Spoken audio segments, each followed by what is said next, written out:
disappear, and with them there will be a huge chunk of Quran that no longer available to anybody else. So he decided to instruct Umar and few other people to go and sit at the door of Masjid al-Nabi and ask anybody who walks in, and this is the exact text of the hadith that they have in Sahih Bukhari and Muslim. Anybody who walks in, to ask them whether they have any pieces of the Holy Quran with them. And if they said yes, ask them if they have two male witnesses that they can support and this claim that this is from the Holy Quran. If they do, then collect it from them and we put it together and we come up with some kind of Quran. The problem for such a claim is that it undermines the validity of Quran. Because, and by the way, the Shia is not the only one who says this. At the moment, even the Christians use these ahadith that exist in Sahih Bukhari and Sahih Muslim regarding the collection of the Holy Quran and focus on the fact until the collection, let us assume that it was done by Abu Bakr, Umar, and somebody else, until the collection was complete. What is the guarantee that between the death of the Holy Prophet and this period, bits and pieces of the Holy Quran has not gone missing? Particularly when we look at few of ahadith, al-Mu'mineen Aisha says there was a verse in the Holy Quran, go back to Sahih Bukhari if you want, I can give you the hadith number, was bigger than Surah Al-Baqarah. It was written on a piece of papyrus. The goat came into the house and ate the papyrus, and we no longer have access to that surah. Or some other surahs and chapters in the Holy Quran, which makes it problematic. Shia says no, by the death of the Holy Prophet, Quran was fully complete and compiled. This idea of Abu Bakr telling Omar telling Abu Bakr or something about the death. If Abu Bakr was aware of the danger that this might happen with the death of the reciters, do you think the Holy Prophet wasn't aware of it? And he didn't do anything about it? So that is something. We don't want to get into the discussion. There are a huge number of books written about these issues that you can go either ask me and I will send you an email if you want, or not, you can research it yourself. With regard to the beginning of revelation, Shias claim that Mab'ath, the beginning of revelation, is on the 27th of Rajab. Sunnis claim that it was the 27th of Ramadan. Why? Based on this verse that I just recited from Surah Al-Baqarah, that شهر رمضان الذي أنزل فيه القرآن. Quran was revealed in the month of fasting. So it has to be during the month of Ramadan. Shias respond that Quran had two types of revelation. One revelation in its totality that was on the heart of the Holy Prophet. And another type of revelation that was continuous over 23 years. The continuous revelation started from 27th of Rajab and continued until the death of the Holy Prophet. While the collective or the total one descent from Allah subhanahu wa ta'ala to the heart of the Holy Prophet came during the month of Ramadan. We will discuss it inshallah in coming hours. So from the Shia perspective, the 5 passages of Surah Al-Alaq came during the 27th of Rajab. Sunnis claim that it was during the 27th of Ramadan. But these are minor differences. Despite such difference of opinion, Muslims hold utmost respect for the Quran as the literal word of Allah subhanahu wa ta'ala that came revealed to the Holy Prophet. Allah self-discloses, that means tajalli, shows Allah's nature into these words, Allah's character and everything else. That's why we have so many ahadith that when you recite Quran, tadabbur is necessary, reflection and thinking What is it that Allah is trying to talk to us about? Your prayer is your conversation with Allah. But recitation of Quran is Allah's conversation with you. So you have to pay attention. Muslims consider Quran as the ultimate source of the divine guidance. And these are some things that the Holy Quran itself, if you look at various verses in the Holy Quran, Quran says it, that how do Quran defines itself? Quran says it is a book of guidance, divine guidance, with instruction and guidelines as how to live righteously. Quran is full of these instructions. This was revealed to the Holy Prophet. And also, the Muslim consider Quran as the source of all legal and jurisprudential laws. There is not a scholar in the world that wants to give an opinion. Yes, they might misinterpret the verses of the Holy Quran, as the Wahhabi so-called cult scholars and some other ulama that they have misinterpret the word, but ultimately they have to rest their opinion and their fatwas on one of these verses in the Holy Quran. So Quran is considered to be the source of legal and jurisprudential laws, where Muslim scholars rest their legal opinion on the verses of the Holy Quran. Quran serves as the source of a spiritual foundation. This is something that we have talked about during the previous nights. Once we define what type of qalb it is, qalb al-salim, the more spiritually inclined and less spiritually inclined, these were taken from verses of the Holy Quran, providing an excellent moral and ethical framework for the Muslim to behave. In this turbulent world that we have, the Holy Quran, if understood properly and followed, can be the foundation for spiritual comfort. But this if is the biggest if that we could imagine. Muslims consider the Holy Quran to be the living miracle. Between all the books of Revelation from Nuh up to now, we have no access to any other revealed book but the Holy Quran. As far as the book that was revealed to Nuh, we have no access to it. The book of Ibrahim, we have no access to it. The book of Musa, it was completely destroyed. So the Pentateuch that at the moment we have as what the Jewish, they claim to be part of their books, is something that was created by the rabbis and the Kohens during the Babylonian Exodus when they went to Iraq and Hilla, and then they came back to Jerusalem. And it was up to at least 200 years after the ascension of Isa to heaven that they were still debating about it. 2nd century of current century. As far as the book of Isa alayhi salatu wasalam, Injil, we have nothing. We have no Injil.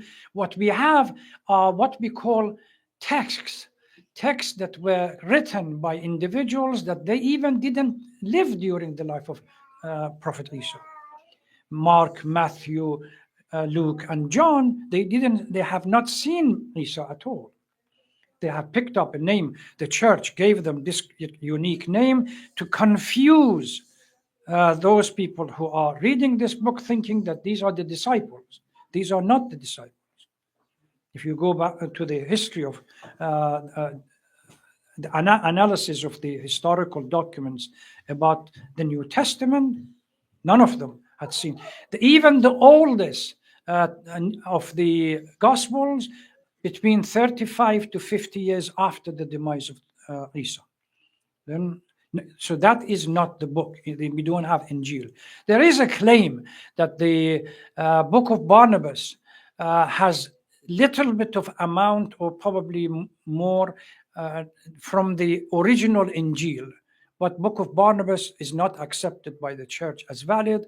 There are a few copies of it in the Vatican Library, and during the Ottoman period they managed to get one copy, I believe, which was in Istanbul, and some copies were some text. I mean, this book was copied and sent around. So we have the book of Barnabas still around. The church refuses to recognize that as a valid.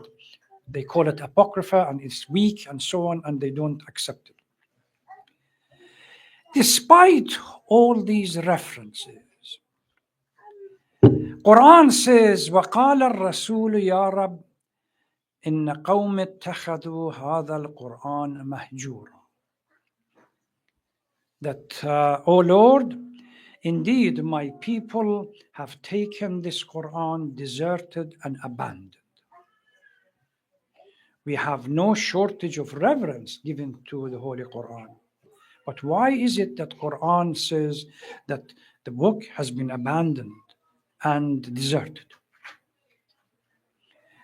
Before we begin discussing other aspects, I want to draw your attention and ask, if we are honest enough, have we abandoned and deserted the Holy Quran? And what does abandoning of the Holy Quran mean? If we want to answer this, we have to look at the way we treat the Quran in our life. Hajr, muhajara, tark means to leave something. Though immigration in Arabic, muhajara, you leave your place of original residence and you go somewhere else. I come from Iraq, I left Iraq somewhere else. Somebody else goes from Pakistan, comes over here. Afghanistan, India, Russia, somewhere. They leave the place of original abode and they move somewhere else. So metaphorically speaking, we are, when we talk about hijr or هذا القرآن mahjura, means we have abandoned it, we have left it. Are we claiming that Quran is no longer among us, or there are something else involved that we really need to pay attention to? Quran concept of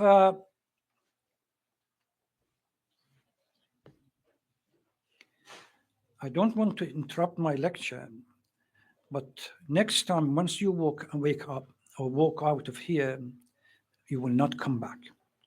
Is that clear?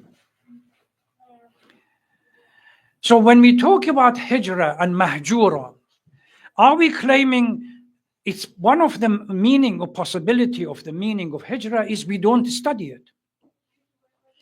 Quran is no longer understood deeply, and many people might recite the Quran and understand nothing of it.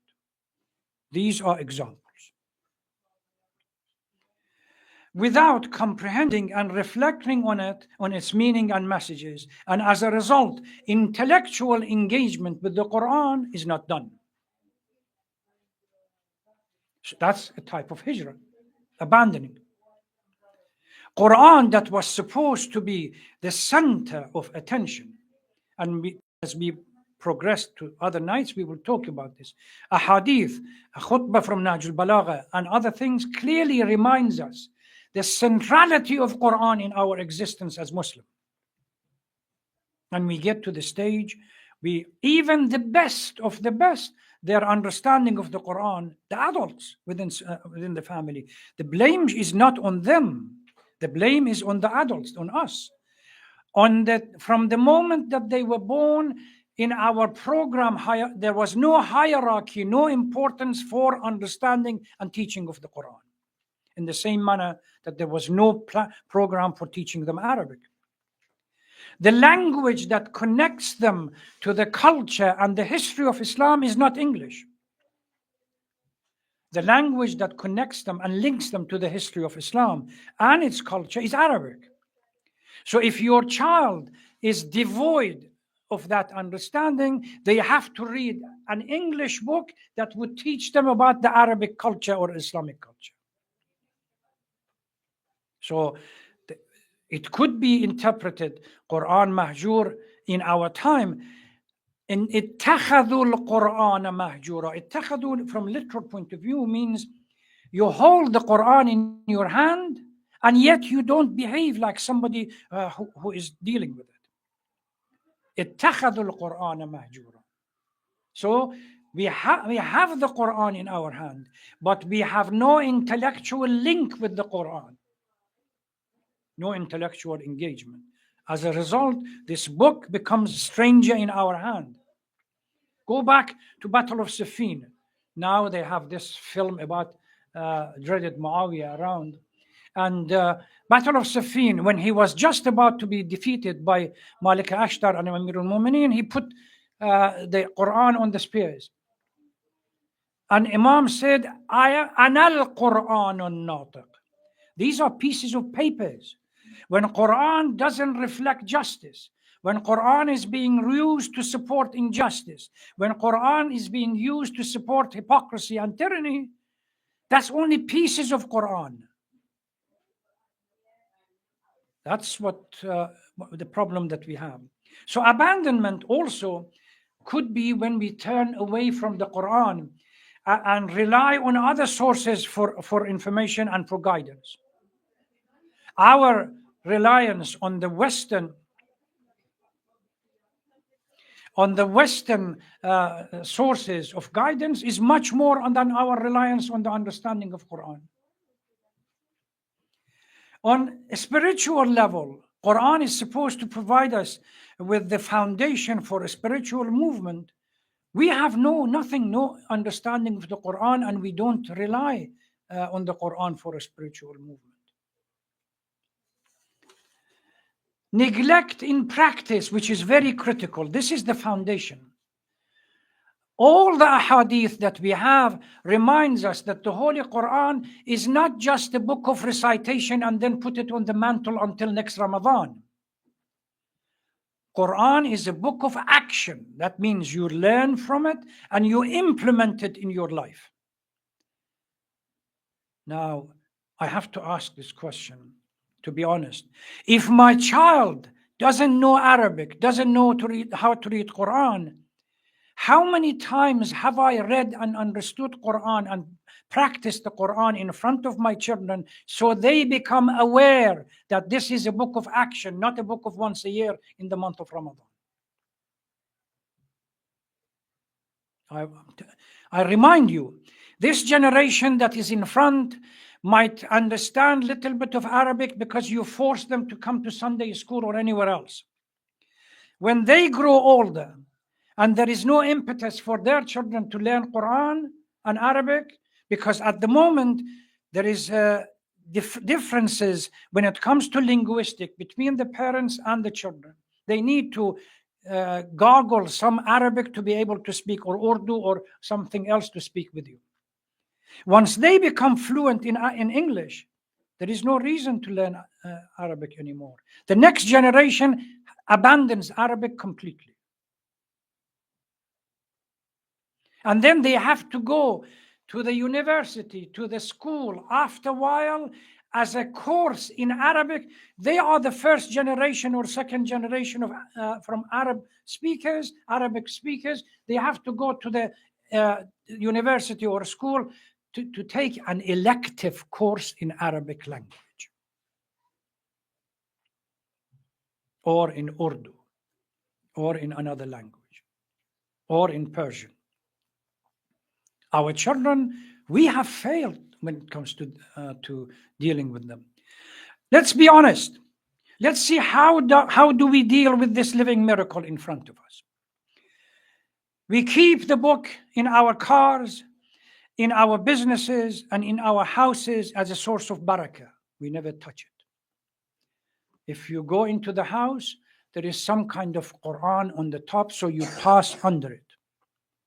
It's left on the mantle that you occasionally pass by, and that's it. Remember, every time the Catholics, every time they see the cross, they go through the motion. That's exactly what we do. We go through the motion in front of it. So only for barakah. When there is a bereavement or marriage, Quran is pulled out and put in front. Most of us come across the Quran only from Ramadan to Ramadan. Even if we touch them. Other people don't come even close to it. And others none whatsoever. Sometimes we treat the Quran for mumble jumble and what we call sorcery. Oh, jinn has come and taken over me. Can you come and recite few verses of the Holy Quran and wave some of these to remove the jinn? On a grand scale, we organize recitation. I've seen it in Pakistan, in Iran, in Iraq, in other places. Grand recitation and competition program. We invite what we call world-class reciters. For what? As a source of entertainment. The reciter recites, and then the whole people stand up, Nare Haydari, and that's it. Then we go home. This is what we deal with the Quran. Salawat ala Muhammad wa ali Muhammad.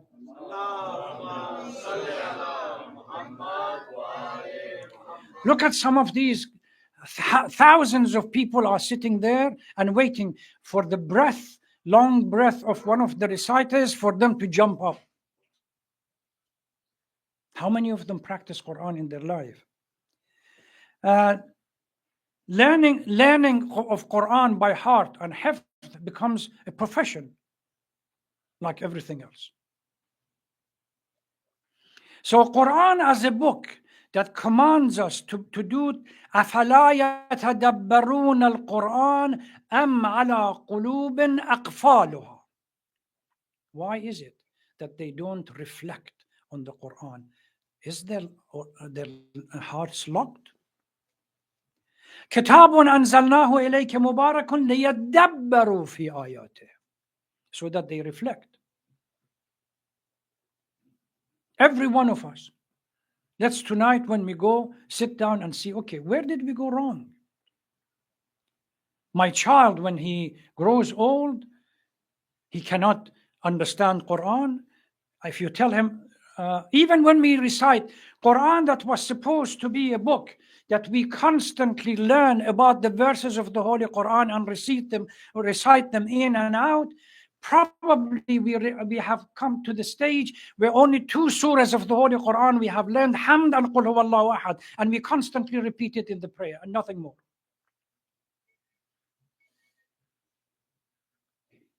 Put the Quran in front of the parents and say, can you recite Surah, even Surah Al-Qadr, Surah Al-Alaq. The beginning of the revelation to the Holy Prophet is the 5 ayat of this surah. Recite Surah Al-Alaq. We don't. We have no clue. So don't blame the children for not learning. We did not provide our children with the blueprint where we would tell them the importance of learning Quran, learning Arabic, reflection even in short surahs. In the past, when we go to the early history of Islam, people used to compete with each other. People would get married, and the mahr and the dowry was to husband to teach the wife 7 chapters of the Holy Quran. People who were captured in battle. The Holy Prophet in the Battle of Badr told them, because you are fluent, you teach the community in Medina how to write and read, and I will let you free. And now we have nothing. Amir al-Mu'mineen in his wasiyah for his son,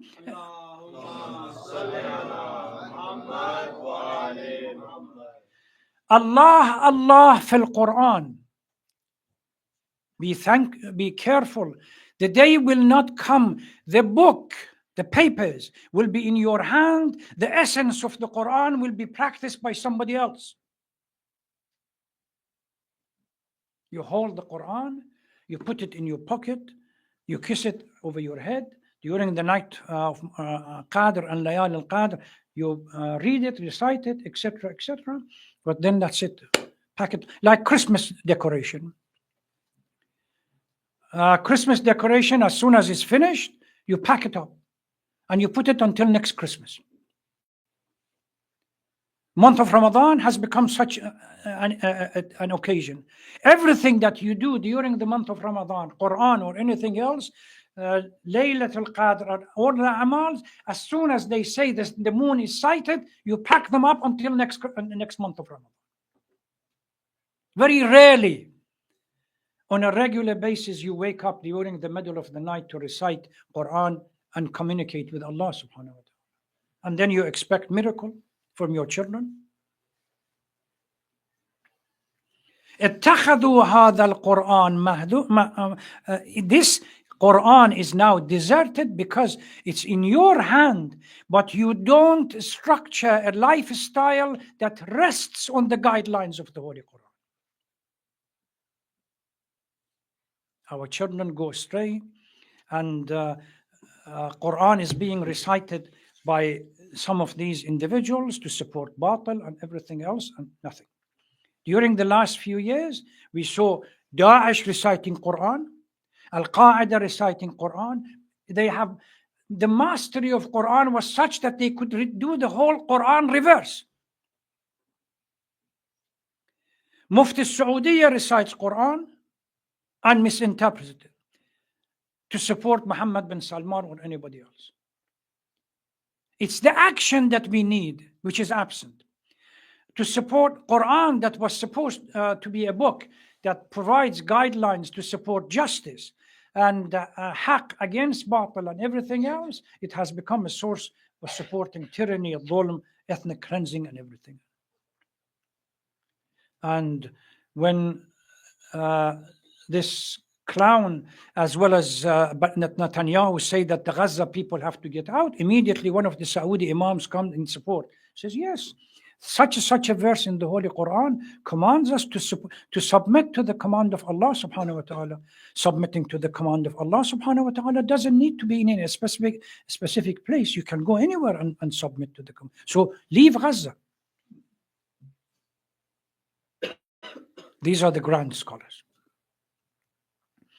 So when we talk about, there is a hadith from Amir al-Mu'mineen sallallahu alaihi wasallam that says,